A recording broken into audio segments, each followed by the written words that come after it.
Welcome to Story Spark, your ultimate destination for enchanting tales, fables, and life lessons.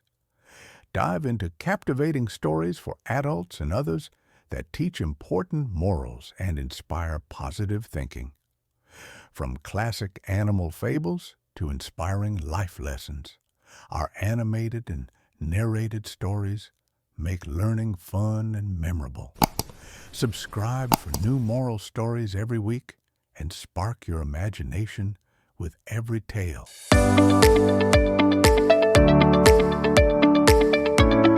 The endless, radiant warmth of midsummer enveloped the meadow in a drowsy golden haze, yet beneath the tall, swaying grasses, two very different lives unfolded.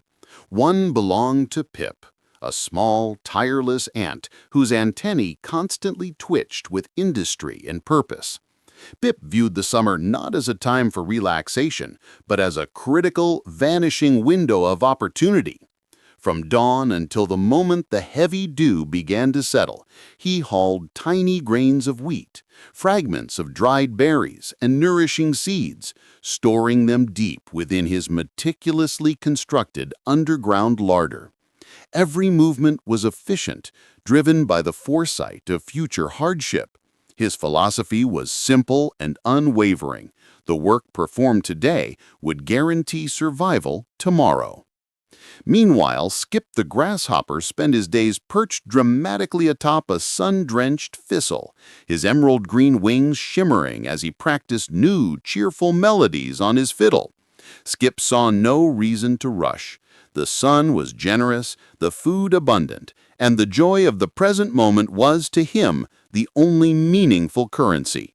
He believed Pip was foolish, a slave to unnecessary panic and toil, and often stopped his music to call out witty, teasing remarks about the ant's tireless, dusty efforts, suggesting that such relentless labor spoiled the true pleasure of the season. Pip, however, merely straightened his burden, offered a polite but firm wave, and continued his crucial work, his gaze fixed on the certain, inevitable approach of winter. One exceptionally humid afternoon, Skip hopped down from his perch, strumming a playful, mocking tune as Pip struggled past with a particularly large kernel of corn. "Tell me, friend Pip," the grasshopper chirped with dramatic flair, pausing his music and tilting his head, "why do you toil with such frantic, boring seriousness when the world is a symphony and the banquet is endless? Why not rest for an hour and join me in a chorus?" Skip gestured expansively at the flourishing clover and the bounty of the meadow, completely dismissing the future. Pip gently set his heavy load down, wiping his brow with a weary foreleg. "My dear Skip," he replied, his voice thin but firm, "I am not blind to the beauty of this summer, but I am acutely aware of the bitter, harsh reality of the seasons that follow. This glorious abundance is temporary. When the first frost comes and the ground hardens like iron, this meadow will offer nothing but brittle despair. I am not simply working, I am investing in my future. I am gathering the necessary supplies now so that I may have the luxury of safety and warmth when the cold days arrive. If I neglect this vital task today, tomorrow's price will be too high to pay, and no song will ever fill an empty, aching stomach." Skip simply laughed, a light, dismissive trill. Convinced that Pip's concerns were vastly overblown and overly dramatic, he picked up his fiddle and continued his frivolous performance, content with the day's easy spoils. As the scorching, intense heat of August pressed on, the philosophical divide between the two friends widened considerably. Skip had never enjoyed himself more. He organized elaborate musical fetes on broad green leaves and conducted impromptu jam sessions with the cicadas every evening. He dined effortlessly on the freshest dew and the ripest, most succulent seeds he could find.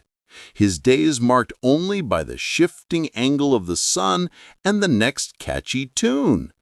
His body was lean and strong from his joyful acrobatics, and his heart was light, entirely unburdened by worry.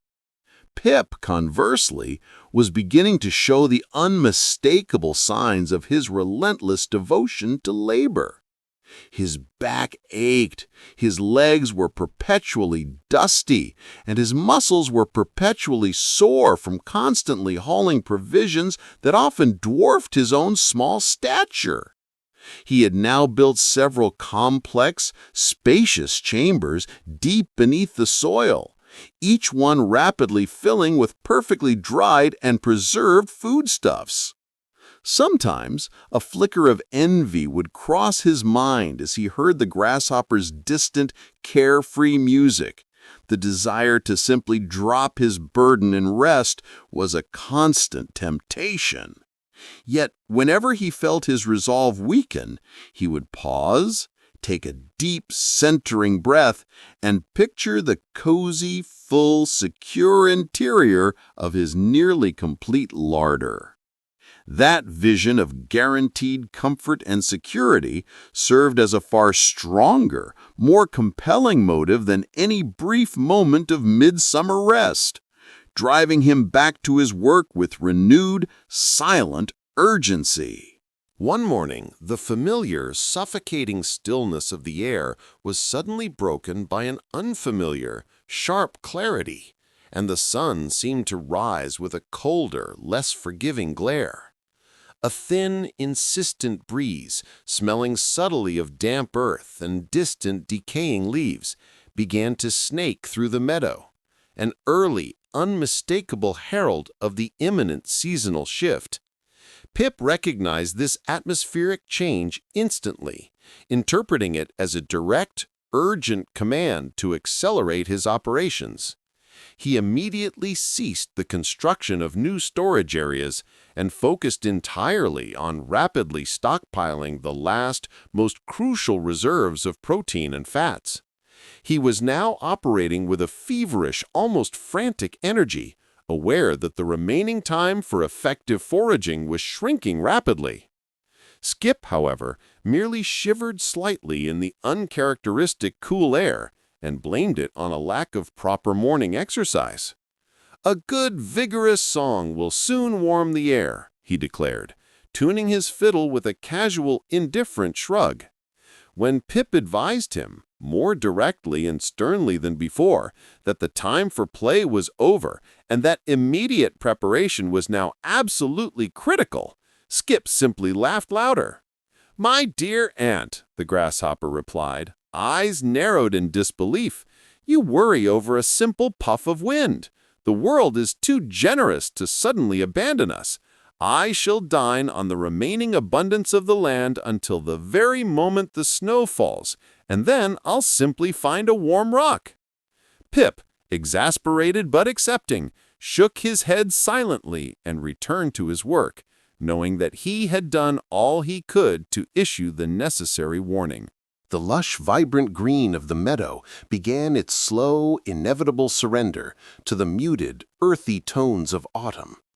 The life-giving grasses turned brittle and yellow, the flowers drooped and lost their petals, and the once ripe seeds fell away, many now too damp or spoiled for Pip's careful preservation.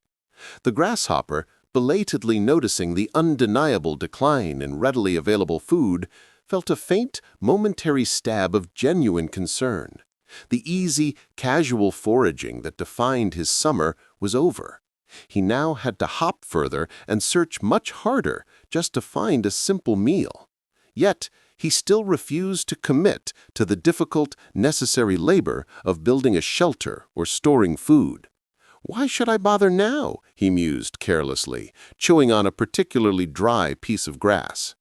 "The days are still long enough, and surely this gradual decline will not accelerate so quickly." He convinced himself that a sudden, massive effort in a week or two would be entirely sufficient to correct his situation. Meanwhile, Pip sealed the final, heavy stone on the main entrance to his deep, secure chambers. He had enough provisions to last 3 winters, all perfectly protected from the cold and moisture, and his home was thoroughly insulated with layers of moss and dry leaves. The small ant was weary, but his weariness was underscored by a deep, powerful sense of accomplishment and the absolute certainty of his coming security. He knew the season had effectively closed, and he was ready for the inevitable consequence. The morning arrived with a shocking, breathtaking silence and a new, terrible smell, the metallic, chilling scent of ice. The first heavy frost had fallen overnight, painting every blade of grass and discarded twig in a delicate, white, crystalline powder. The ground was now dangerously slick and unforgivingly hard, and the air itself felt heavy and hostile. Pip, sensing the fundamental shift, completely barricaded his home from the inside, retreating into the protected, dry warmth of his deep chambers. He settled comfortably beside a pile of roasted seeds, knowing the hard work was finally over and a season of quiet safety was beginning. Skip, waking up, shivering violently on his exposed rock perch, was thrown into a state of blind, sudden panic. His fiddle lay forgotten, covered in a thin veneer of hoarfrost. He tried to forage, but his once nimble legs slipped constantly on the frozen earth, and the remaining seeds were either frozen solid or hopelessly trapped beneath the rapidly forming layer of ice. For the first time, the grasshopper felt the terrifying, empty ache of true, desperate hunger. He realized his catastrophic error and the profound, irreversible foolishness of prioritizing immediate pleasure over necessary fundamental preparation. He spent the entire day frantically trying to gather scattered, unusable scraps, his frantic efforts utterly hopeless against the overwhelming, indifferent power of the sudden cold. As the short, dark days continued to grow colder, the first heavy blankets of snow began to fall, turning the familiar meadow into a vast, silent, and deadly white wasteland. Skip, weak from hunger and shaking uncontrollably from the persistent biting chill, could barely drag his brittle, frost-bitten body through the growing drifts. He had sought shelter under a few decaying leaves, but the meager protection was absolutely useless against the relentless, penetrating cold that sapped his life force with every passing hour. His former arrogance was completely gone, violently replaced by a terrible, gnawing humility and a profound, bone-deep terror. He thought constantly of Pip, the hard-working ant he had so casually mocked, and the deep, warm earth where the ant now securely rested. Skip knew his chances of survival were fading rapidly, and with a final, desperate surge of diminishing strength, he pushed himself through the accumulating snow toward the distant rise where he remembered seeing Pip's main tunnel entrance. He needed help. He had no food, no shelter, and nothing to trade. Yet the sheer primal urge to survive forced him forward, acknowledging for the first time that true prosperity was not found in effortless summer songs, but in the gritty, dedicated labor he had so disdainfully avoided. Skip finally reached the entrance, a faint, barely discernible mound now sealed by frozen mud and snow. He tapped weakly, almost hopelessly, on the hard, cold surface, his voice barely a raw whisper. Moments later, a small, secure door was deliberately opened, and Pip peered out from the cozy, inviting warmth and the delightful, rich scent of stored grain. Pip was healthy, well-fed, and entirely safe. He looked upon the shivering, pathetic figure of Skip, who was now barely recognizable as the vibrant musician of summer, without a single trace of triumph or resentment. "Skip," the ant said quietly, his voice gentle but firm, "I warned you many times that summer would not last forever, yet you chose to mock the essential work. You wasted the time of plenty, and now the harsh consequences are undeniable.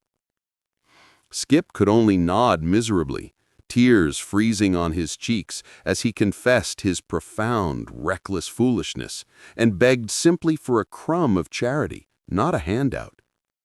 Pip, recognizing the genuine, devastating sincerity of the grasshopper's repentance and unwilling to allow a creature to simply perish outside his door, offered him a place to rest and a small, carefully portioned meal.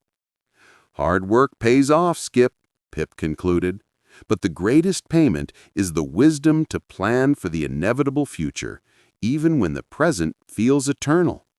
Let this winter be your most valuable, unforgettable lesson." And so, the season of bitter cold became a season of profound, painful wisdom for the grasshopper.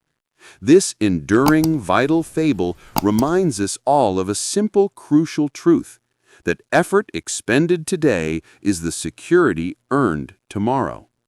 Do not let the fleeting ease of the present moment blind you to the essential, inevitable needs of the future. Preparation is the fundamental foundation of true prosperity, guaranteeing that when the cold times come, you will be counting your blessings, not your regrettable losses. Plan for the future, work diligently, and you shall never go hungry.